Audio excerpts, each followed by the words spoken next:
Hai, saya Alan Sigit Wibrianto dari Universitas Negeri Malang.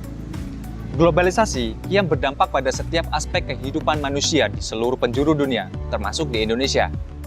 Dampaknya dari globalisasi ini dapat kita lihat dalam kehidupan kita sehari-hari di lingkungan sekitar kita. Tanpa kita sadari, kita pun menjadi bagian di mana kehidupannya itu terdampak dari arus globalisasi ini. Baik langsung maupun tidak langsung, arus globalisasi ini kian memberikan pengaruh dan berdampak pada perubahan sosial dan budaya. Hakikatnya, semua masyarakat di seluruh penjuru dunia akan mengalami yang namanya perubahan. Nah, perubahan ini dapat kita lihat jika kita membandingkan kondisi-kondisi sosial di dalam tiga masyarakat. Tiga tipe masyarakat ini, yang pertama adalah masyarakat pada masa lampau. Yang kedua adalah masyarakat pada masa saat ini, di mana menunjukkan kondisi sosial masyarakat saat ini. Lalu yang ketiga adalah kemungkinan prediksi-prediksi yang akan terjadi atau masyarakat yang akan datang. Sehingga tiga pola ini yang akan menentukan masyarakat ini akan mengalami perubahan sosial dan budaya. Akan terdapat perbedaan-perbedaan yang terjadi. Maka dengan adanya perbedaan tersebut, maka sebuah masyarakat secara tidak langsung telah mengalami suatu proses perubahan. Baik perubahan ringan dalam tataran interaksi sosial yang terjadi di masyarakat, maupun perubahan yang berdampak pada pergeseran budaya di suatu masyarakat tertentu.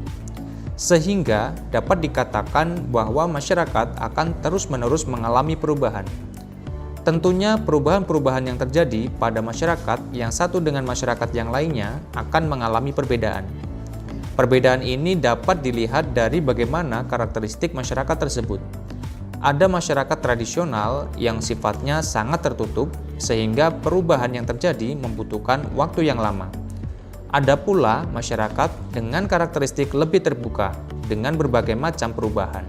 Sehingga dalam masyarakat ini tentu akan mengalami perubahan yang lebih cepat dibandingkan dengan masyarakat yang tradisional.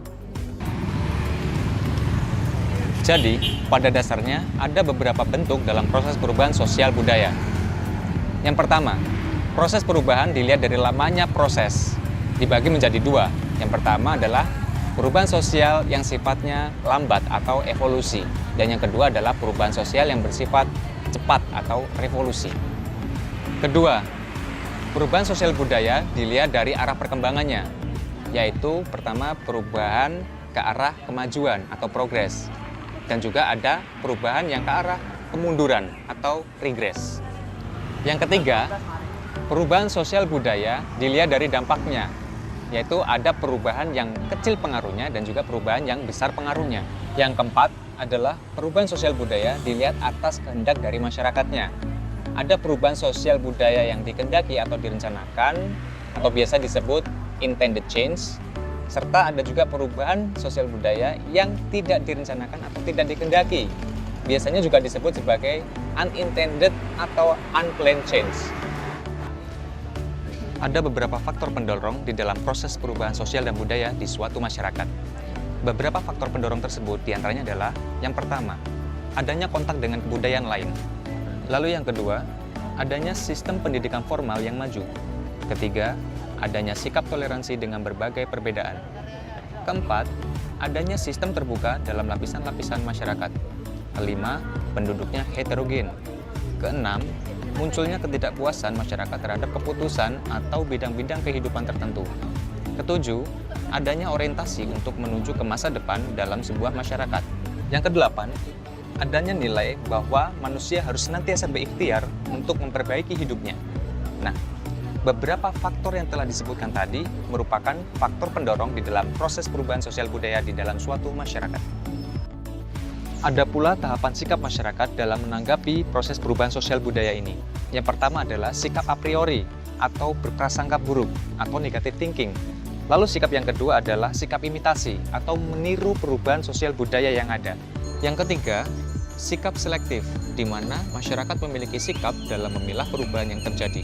Dan keempat adalah sikap menyerap perubahan, di mana masyarakat mampu menyesuaikan dengan perubahan yang terjadi dan sudah memasuki tahap menyerap perubahan yang ada.